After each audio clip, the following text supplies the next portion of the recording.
आप सभी को आने वाली कल मकर संक्रांति की बहुत बहुत शुभकामनाएं आप सभी को।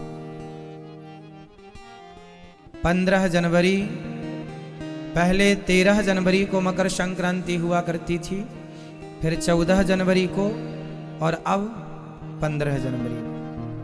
बहुत सालों के बाद एक दिन बाद हो जाती है। कारण क्या है? हमारे सनातन धर्म का साइंस कितना परफेक्ट है, गणित कितनी परफेक्ट है। इंग्लिश में 12 महीने होते हैं, पर हिंदी में तीसरे साल में 13 महीने होते हैं, जिसे पुरुषोत्तम महीना कहा जाता, जो कि इस बार 2023 में आ रहा है। तो ये जो एक महीना बढ़ गया, ये कैसे बढ़ता है? कभी कभी आपने देखा होगा तिथि की हानि हो जाती है। एकादशी के बाद थोड़ी देर के लिए द्वादशी होती है और सीधा त्रयोदशी आ जाती है। तिथि की जो हानि हुई, वह जो एक दिन घट गया, वह एक दिन जाके अधिक मास में जुड़ जाता है। साल भर में जो घंटे, मिनट, सेकंड घटते बढ़ते हैं, उनको ले जाके एक अलग माह में रखा जाता है। ये अनादि समय से ये परंपरा हमारे सनातन धर्म की है। कितना परफेक्ट गणित है कि एक एक मिनट को निकाल लिया जाता है यदि वो तिथि की हानि हो रही है। मतलब कितनी बारीक निगाहें हैं। उस जमाने में तो सैटेलाइट नहीं थी, फिर भी देखो किस प्रकार से ध्यान रखा जाता था कि ये तिथि इस दिन हानि हो रही है, इस तिथि की, ये तिथि घट रही है, ये तिथि बढ़ रही है। उस सारी तिथियों को नजर रखी जाती है। कौन सी तिथि कितने घंटे घटी, कौन सी तिथि कितने घंटे बढ़ी। जो घटी तो वो जाके कहाँ पूरी होगी, वो जाके पुरुषोत्तम 3 साल में फिर वो पूरा चक्कर लग जाता है। तो वही तिथियों के छोटे थोड़े मिनट, घंटे के घट बढ़ क्रम को ये एक एक दिन मकर संक्रांति क्यों मनाई जाती है? मकर संक्रांति से ही सूर्य भगवान उत्तरायण होते हैं, मकर राशि में प्रवेश करते हैं। मकर संक्रांति के दिन ही भीष्म पितामह ने अपने प्राणों का त्याग किया था, क्योंकि उस समय सूर्य दक्षिणायन थे ना। सूर्य उत्तरायण कब से होते हैं? मकर से। जब सूर्य मकर राशि में स्थित हो जाते हैं, तब मकर संक्रांति पर्व मनाया जाता है। और इस दिन भीष्म पितामह ने अपने प्राणों को भगवान के चरणों में अपनी बुद्धि को समर्पित किए, पहला। दूसरा, मकर संक्रांति के दिन, मतलब मकर संक्रांति के दिन ही भगीरथ जी ने तपस्या की और गंगा मैया जब भगवान शिव ने उन्हें जटाओं से छोड़ी, तो भगीरथ जी के साथ गंगा जी गंगोत्री से निकलकर गंगा सागर में मकर संक्रांति के दिन ही गंगा सागर से मिली थी। इसलिए बाकी तीर्थ बार गंगा सागर, आज का ये त्योहार मकर संक्रांति का, यह गंगा सागर स्नान करने का, कपिल भगवान के दर्शन करने का है। अब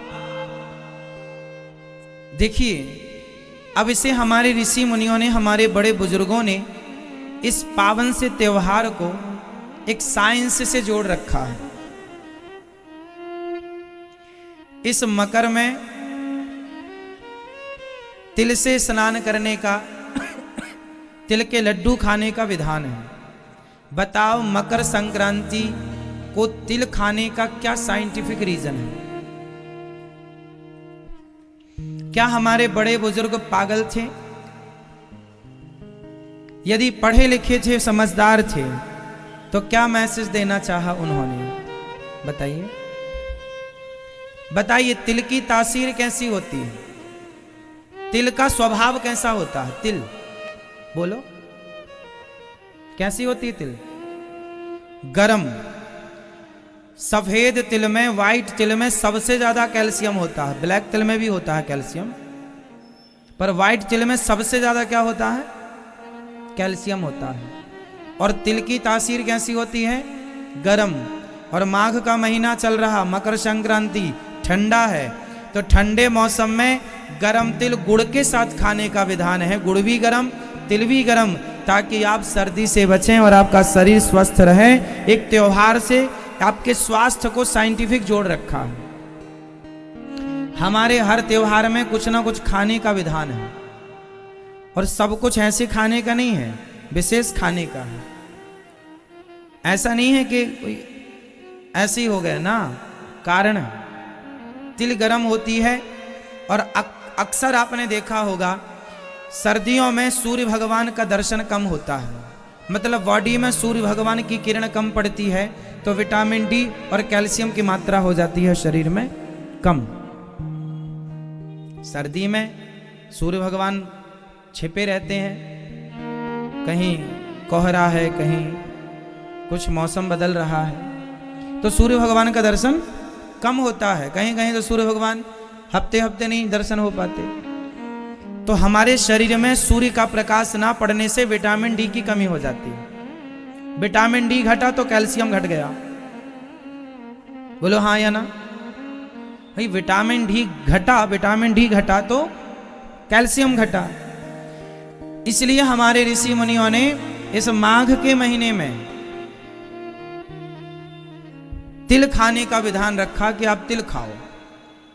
तिल खाएंगे तो आपका कैल्शियम लेवल बढ़ेगा और आप स्वस्थ रहेंगे, और आपको सर्दी इत्यादि से तिल बचाएगी।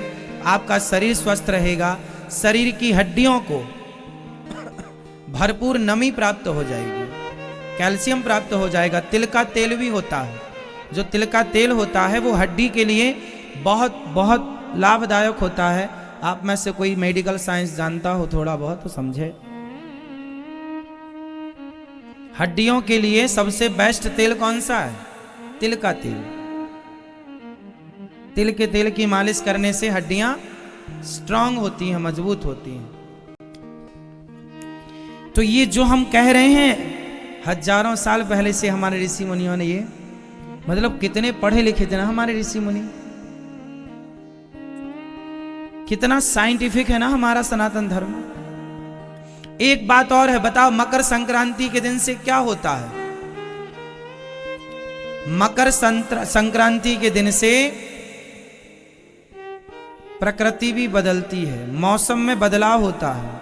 बताओ क्या बदलाव होता है?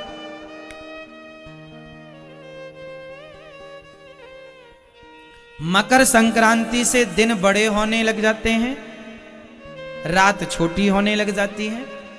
और एक चीज, मकर संक्रांति से सर्दी को हम लोग विदा कर रहे होते हैं। धीरे धीरे सर्दी अब कम होने लग जाएगी। आपने देखा मकर संक्रांति आते ही मौसम में बदलाव आप महसूस कर रहे हैं।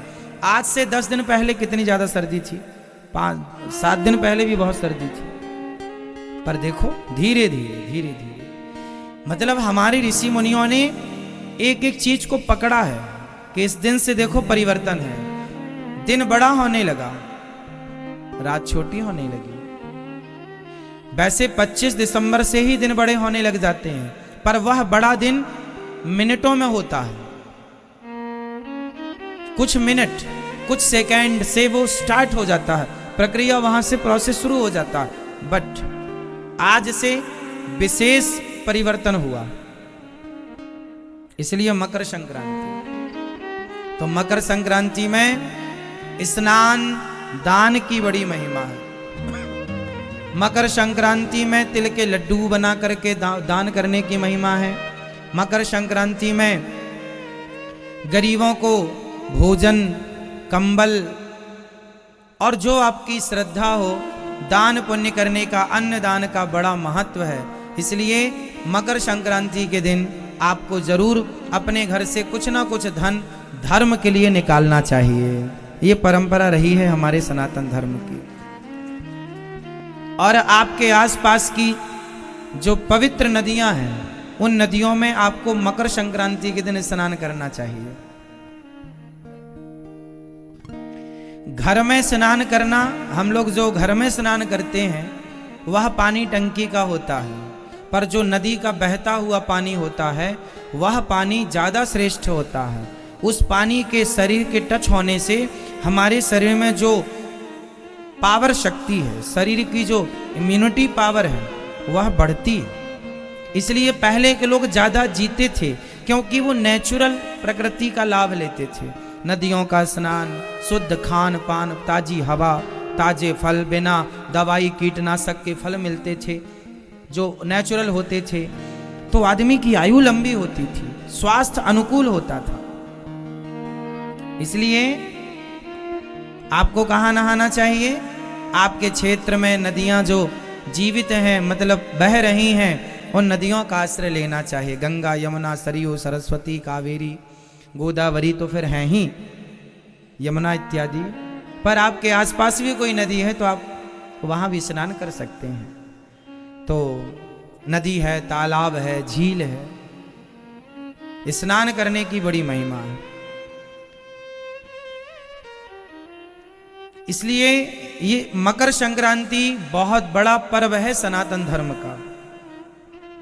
चलिए, ये रही आप सबको मकर संक्रांति की बहुत बहुत शुभकामनाएं। आप सभी का जीवन भक्ति और प्रेम से भरा रहे। आपके हृदय में मकर संक्रांति को लोग प्रयागराज जाते हैं, मकर संक्रांति को लोग वृंदावन आते हैं, यमुना जी का स्नान, अयोध्या जाते हैं, हरिद्वार, मतलब जिसके पास जो तीर्थ है, जिसके जो समीप है, वो वहाँ जाए। किसी ना किसी तीर्थ में आपका दिन गुजरना चाहिए मकर के दिन, मकर संक्रांति के दिन।